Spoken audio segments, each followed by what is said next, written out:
का अपना channel Shri prime news show Goyal उपस्थित है। मैं ज्यादा समय ना लेते हुए अपने प्रदेश के अध्यक्ष श्री आदेश गुप्ता जी को आमंत्रित करता हूं कि इस विषय में आपको संबोधित करें।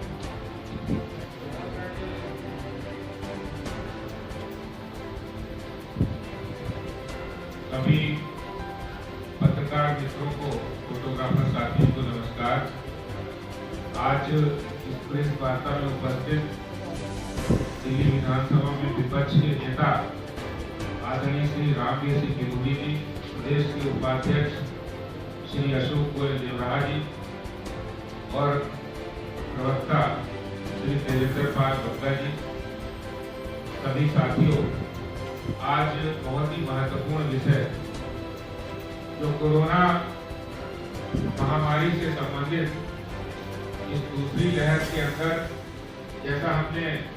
पहले भी बहुत सी प्रेस वार्ताओं में दिल्ली सरकार की लापरवाहियों को, उनकी खामियों को, उनके उजागर किया था और आज वही पुष्टि माननीय सुप्रीम कोर्ट द्वारा गठित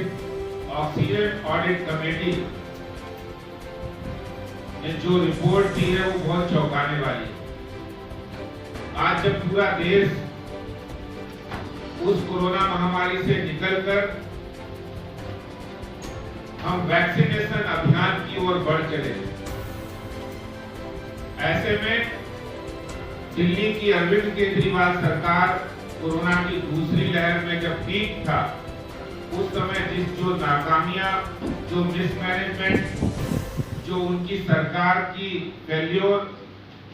उन्होंने ऑक्सीजन की फेल्योर दिखाया और इसके साथ ही साथ कोरोना के दौरान जो अस्पतालों में कमी थी, जो उनकी सरकार की कमी थी, उन कमियों को छुपाने के लिए वो लगातार ऑक्सीजन क्राइसिस की बात कर रहे थे और इसके कारण से केंद्र सरकार ने उनको दिल्ली को पर्याप्त ऑक्सीजन मिले, इसलिए दिल्ली को ऑक्सीजन दिया। ये रिपोर्ट ये कहती है कि 25 अप्रैल से 10 मई के बीच जो पीक था, उस समय दिल्ली को वास्तविक जरूरत थी उससे 4 गुना ज्यादा दिल्ली के मुख्यमंत्री और दिल्ली सरकार ऑक्सीजन की डिमांड कर रहे थे। 4 गुना यानी 209 मीट्रिक टन। ये रिपोर्ट मैं आपको दिखा रहा हूं, interim report of oxygen audit in NCT of Delhi. इस रिपोर्ट में साफ लिखा है कि किस तरह से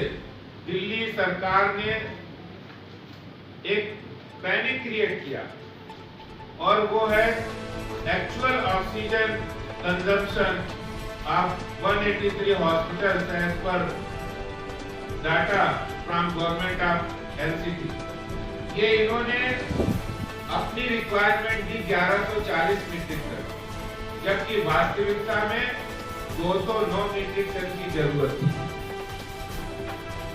और अगर गवर्नमेंट ऑफ इंडिया के मानक किए जाए तो 289 मीट्रिक टन, यानी लगभग जरूरत से 4 गुना ज्यादा इस रिपोर्ट के हवाले से मैं कह रहा हूं और वास्तविकता है। और इसके कारण से दिल्ली के अंदर अरविंद केजरीवाल ने बार बार ऑक्सीजन क्राइसिस की बात कही, केंद्र ने उनको ऑक्सीजन दिया और दूसरे राज्यों का, जिसके कारण से दूसरे राज्य भी सफर किए। लगभग 12 ऐसे राज्य हैं जहां से ऑक्सीजन की सप्लाई को कम किया होगा, क्योंकि बार बार मुख्यमंत्री मांग रहे थे कि दिल्ली में हम ऑक्सीजन की जरूरत है। तो ये दिल्ली के मुख्यमंत्री अरविंद केजरीवाल सरकार की एक सोची समझी साजिश के तहत उन्होंने ऐसा किया, जिसके जिम्मेदार दिल्ली के मुख्यमंत्री हैं, जो दिल्ली के अंदर पैनिक क्रिएट किया, दिल्ली की जनता के अंदर एक अफरा तफरी का माहौल बना उसका जिम्मेदार दिल्ली के मुख्यमंत्री है। और आप देखिए, उस समय आपने देखा होगा किस तरह से इन्होंने बीच में कई हॉस्पिटल की ऑक्सीजन सप्लाई बंद कर दी, इन्होंने समय पे टैंकर्स नहीं प्रोक्योर किए, मिसमैनेज किया, समय पर ऑक्सीजन प्लांट नहीं लगाए जो केंद्र सरकार के द्वारा दिए गए थे, समय पर इन्होंने लोगों को, हॉस्पिटल्स को सही जानकारी नहीं दी, नोडल ऑफिसर्स इसके फोन नहीं उठाते थे। ये पूरा मिसमैनेजमेंट दिल्ली सरकार ने किया और उस सारी कमियों को छुपाने के लिए ये दिल्ली के मुख्यमंत्री, क्योंकि उधर कमी थी तो दिल्ली के लोग ट्राई कर रहे थे, तो अपनी कमी को छुपाने के लिए बार बार ये रोज प्रेस कॉन्फ्रेंस करते थे और ये कहते थे हमें ऑक्सीजन चाहिए, हमें ऑक्सीजन चाहिए, ऑक्सीजन दिल्ली में ऑक्सीजन संकट है, जबकि उनको ऑलरेडी पहले 491, फिर 550, फिर 650 और जाकर ये 700, 750 मीट्रिक टन को दिया गया। और आज सच्चाई सामने आई है कि आखिर ये कमी और लापरवाही कहां थी, क्योंकि दिल्ली के अंदर इनके मंत्री, इनके विधायक वो काला बाजारी कर रहे थे, ब्लैक मार्केटिंग कर रहे थे। वो ऑक्सीजन कहां चली गई जो भारत सरकार ने दी थी, जबकि ये रिपोर्ट ये कहती है इतने हॉस्पिटल में 209 मीट्रिक टन की खपत हुई है, अगर हम इसको हायर साइड में लें तो 289 मीट्रिक टन, तो 1140 की आप डिमांड 4 गुना आपने क्योंकि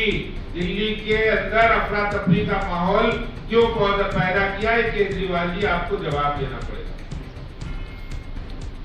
और दूसरी बात है, सीधा सा एक प्रश्न खड़ा होता है कि जब आप इतना क्राइसिस कर रहे हैं, इतनी डिमांड कर रहे हैं, तो भारत सरकार ने कहीं से भी जाकर दिल्ली के लोगों की जान बचाने के लिए, क्योंकि दिल्ली के मुख्यमंत्री बार बार कह रहे हैं हमारे हमें ऑक्सीजन चाहिए, तो भारत सरकार ने वो ऑक्सीजन उनको प्रोवाइड कराई। अब प्रोवाइड कराई, आप देखिए आंकड़ा ये कहता है, मेरे पास एक आंकड़ा है, per capita allocation of oxygen सबसे ज्यादा दिल्ली को किया गया है। 60.98 मीट्रिक टन ऑक्सीजन पर 10,000 दिल्ली के अंदर भारत सरकार की ओर से दी गई, जबकि केरल के अंदर 6.42, Tamil Nadu 18.74 MT, Chhattisgarh 18.74 MT, Haryana 25.07 MT, Maharashtra 25.09 MT, Andhra Pradesh 37.71 MT, Telangana 53.29 MT. ये आंकड़ा ये बताता है कि दिल्ली को सबसे ज्यादा ऑक्सीजन दी गई है। और एक बात मैं कहना चाहता हूं, 3 मई को दिल्ली के अंदर 95,000 केस थे और महाराष्ट्र में भी 92,000 केस थे। वहां 275 मीट्रिक टन से उनका काम चल रहा था, सफिशिएंट काम हो रहा था। तो ये बिल्कुल स्पष्ट है कि इन्होंने ऑक्सीजन के मामले में, कोरोना की दूसरी लहर में, मेडिकल इंफ्रास्ट्रक्चर हर मामले में फेल साबित हुए हैं, मिसमैनेज किया है और ये बहुत बड़ी क्रिमिनल निग्लेंसी, आपराधिक लापरवाही की है। केजरीवाल सरकार ने जानबूझकर अपनी कमियों को छुपाने के लिए, केंद्र सरकार पर दोषारोपण करने के लिए ऐसा अपराध केजरीवाल सरकार ने किया है। और इन सब की ऑक्सीजन की रिक्वायरमेंट भी अगर हम जोड़ लें तो हमें 976 मीट्रिक टन ऑक्सीजन चाहिए। मैं इस बार हाथ जोड़कर केंद्र सरकार से मांग करना चाहूंगा कि केवल एक दिन नहीं, हफ्ते में एक दिन नहीं, हफ्ते में 7 दिन अगर आप 700 मीट्रिक टन, कम से कम 700 मीट्रिक टन हमें मुहैया कराते हैं तो भी दिल्ली के अस्पतालों में जितने बेड हैं वो पर्याप्त मात्रा में ऑक्सीजन मिल पाएगी। निर्दोष लोगों की जाने गई है उनकी लापरवाही से, उनकी गलत बयानी से, उनके गैर जिम्मेदाराना व्यवहार से और उनकी बार बार ऑक्सीजन की अधिक डिमांड से, इसलिए दिल्ली के मुख्यमंत्री पर, उप मुख्यमंत्री पर मुकदमा चलना चाहिए, उनको गिरफ्तार किया जाना चाहिए। आपका अपना चैनल श्री प्राइम